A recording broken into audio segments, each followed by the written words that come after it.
Press play and let the story begin. Welcome to Velvety Vibe. Sultani scoffed with visible disdain. Sure, maybe Excel and Word, but you can't just pick up Photoshop like that. I couldn't take it anymore. I turned to Sultani and snapped. You don't need to get involved in this. Just give the spare keys and the files to Miss Nyayesh. And if she needs anything else, give it to her too. I saw the flash of resentment in her eyes. She raised her eyebrows, wrinkling her forehead in the process, and said coldly, "Already? You want me to hand over the keys that fast?" She was starting to get on my nerves. "Yes, ma'am. Now please go back to your duties." She stood up abruptly and stormed out of the room. My gaze shifted to Nyayesh. I couldn't even remember her first name. She was nervously picking at her thumbnail with her index finger. I knew she was hurt. In my company, in my office, a girl's heart had been broken. Only crime, her poverty. I leaned in slightly, narrowing the distance between us. Miss? She raised her head slowly. Her eyes were glassy, full of restrained tears. Such innocent, beautiful eyes. I wanted to reach out and comfort her, to say, "Don't be scared, kid. I've known poverty too, maybe even worse than you." "I forgot your first name," I said. She looked down again and replied softly, "Shadab." Her name was just as soft and pretty as her face. "Don't mind what my assistant said. Just focus on improving in the things I asked you to learn, okay?" She pulled at her blouse, trying to straighten it over her knees.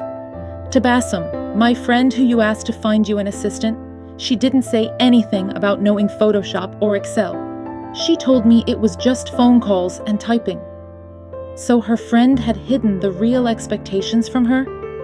I smiled to myself. Clearly, her friend was just trying to protect this girl's pride. I appreciated that. "You think you can handle it?" She looked up quickly, locking eyes with me for the first time. No, I can. I'll go to the university library tomorrow. I'm sure they have books on Photoshop. I'll sit and study them. I'll practice on the university computers. I'll learn fast, I promise. It was clear how much she needed this job. I smiled. "Good. You can use the computers here too. And if you run into problems, ask me directly." I could see the tension slowly draining from her face. "If you don't have class, you can start now." She bit her lip, and her cheeks turned slightly red.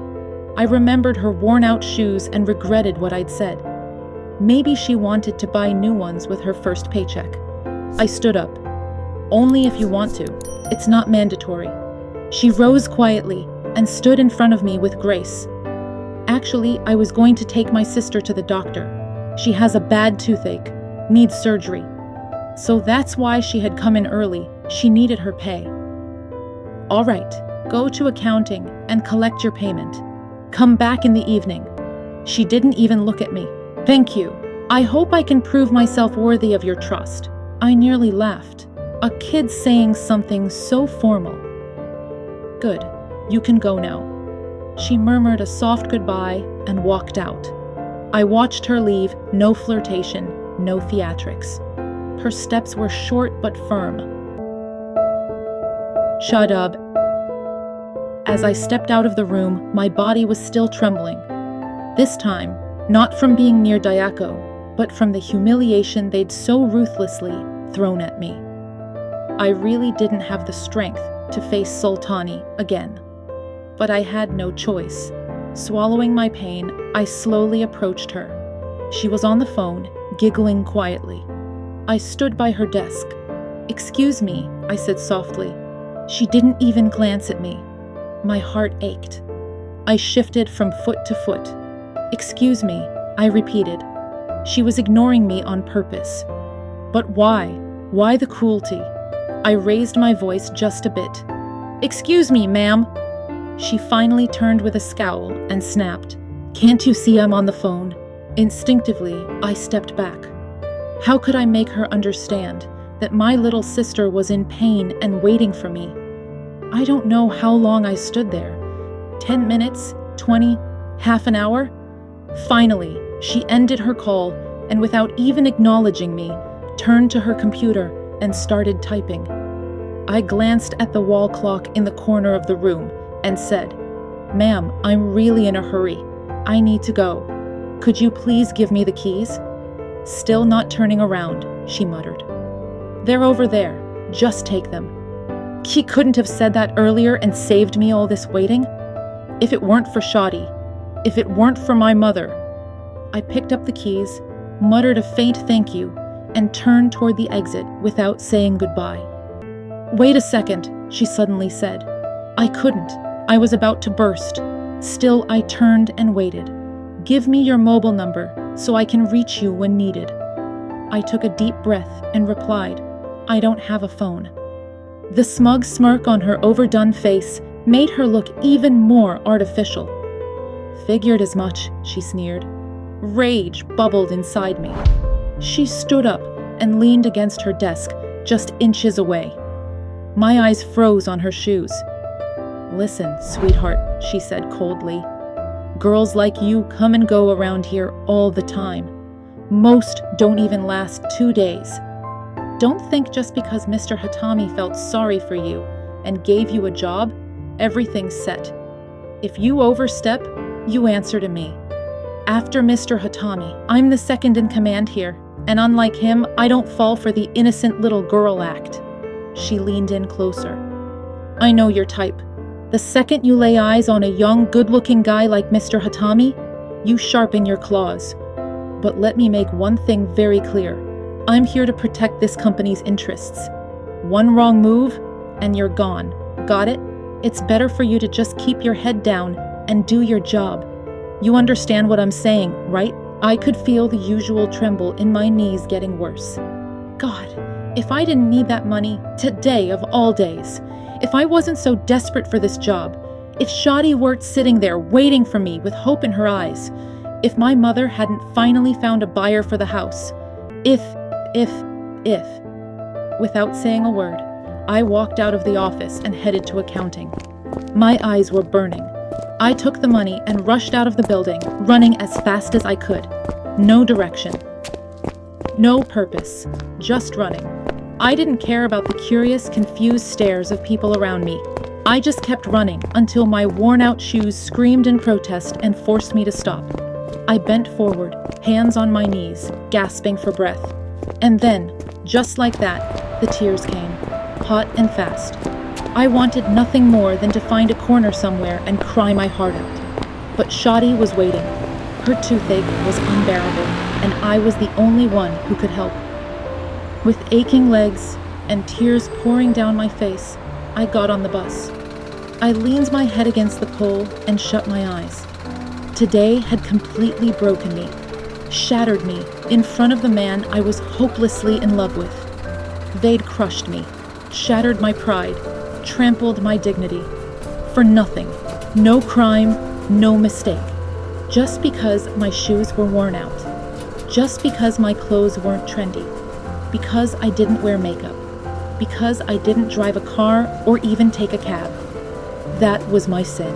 I wanted to sigh, a real gut-deep sigh, the kind that they say shakes the heavens. I wanted to scream one of those soul-twisting sighs, so powerful it would rattle God's throne and send his sky crashing down on people like Sultani.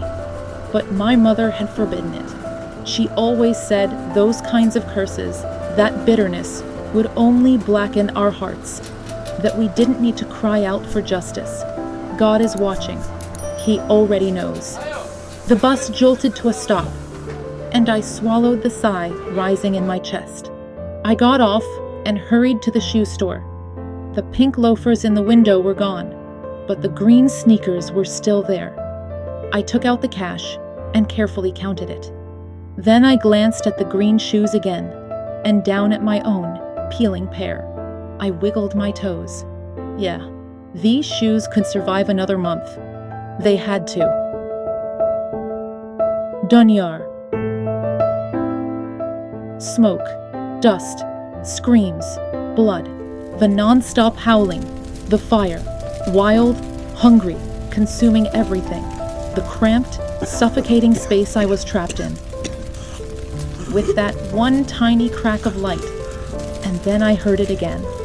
Screams, laughter, loud and cruel, from a few men. Huge, terrifying men. I could see them through the crack. I saw them coming toward us. My whole body shook. Someone had me in a tight grip, a hand over my mouth. The men were closer. I heard their voices, louder and louder. I saw one of them reach in, saw them grab me, saw it happen. I woke up with a jolt, heart pounding, sat straight up in bed, soaked in sweat. Damn it. The nightmare. Again. Still shaking, I ran a hand down my neck, wiped the sweat from my forehead, and climbed out of bed. My pants were on the floor.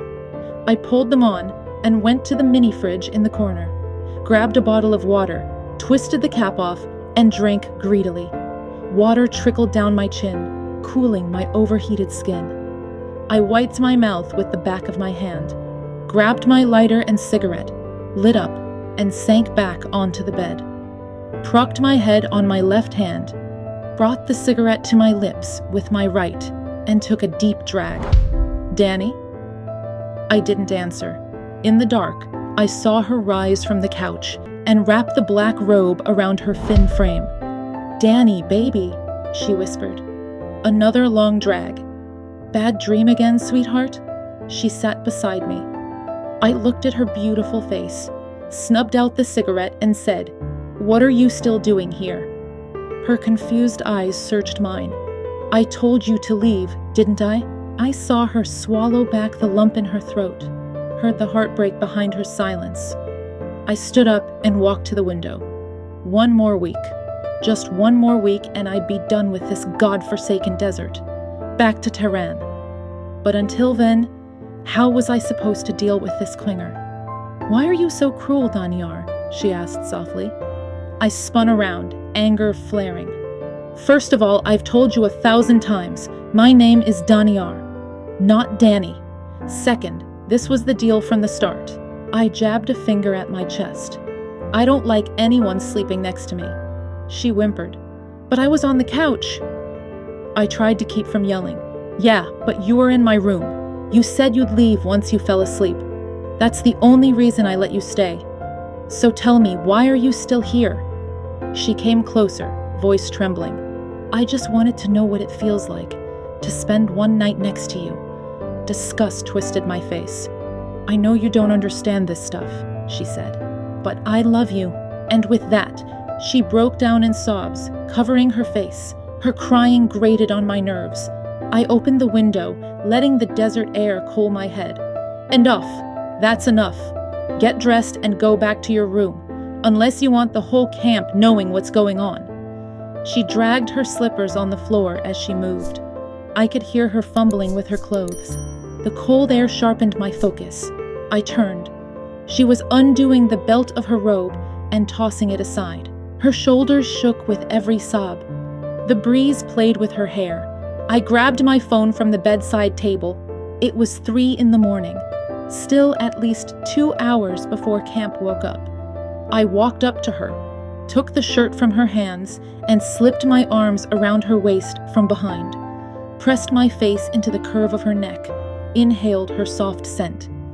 "Danyar, why won't you believe that I love you?" My hands stopped. My lips froze. That feeling, whatever peace I had left, shattered. I let her go, bent down, picked up her shirt, and handed it to her. "Yeah, time to go." Shadab. I dropped Shadi off at home around 3, then headed straight back to the office. Didn't even have time for a glass of water. Luckily, Sultani wasn't around. I set my bag on the desk and started pacing aimlessly. I had no idea what I was supposed to do. The whole office felt deserted. Not a sound. Not a soul. After a moment's hesitation, I walked toward Diaco's office and knocked softly on the door. The moment I heard his voice from inside, I let out a quiet breath of relief and stepped in. He was sitting on the couch, eating. The smell of grilled meat hit me immediately, making my stomach grumble. I took a deep breath and greeted him. His mouth was full, so he just nodded in response and motioned for me to sit. I took the seat across from him and, out of habit, pressed my knees tightly together. "Sorry to bother you at such a bad time," I said. "I just wanted to know what exactly I'm supposed to do here. I can step out and come back in a few minutes if it's not a good moment." He took a long sip from his glass and raised his eyebrows, signaling for me to stay put. I dropped my gaze and waited quietly. He pulled a colorful tissue from the white and pink box on the table and wiped his mouth. "You're back early." My heart was pounding so hard it was dizzying, and my hands had gone completely cold. Still, I tried to sound normal. "I came straight here after the dentist. Didn't want to risk being late." He leaned back into the couch and crossed one leg over the other. "Let's hope you're always this punctual. Did you eat lunch?" I swallowed hard. "Yes." "Mrs. Sultani didn't go over anything with you?" I shook my head. "No, she didn't." He stood up. "All right then, let's step outside. I'll walk you through what you're supposed to do."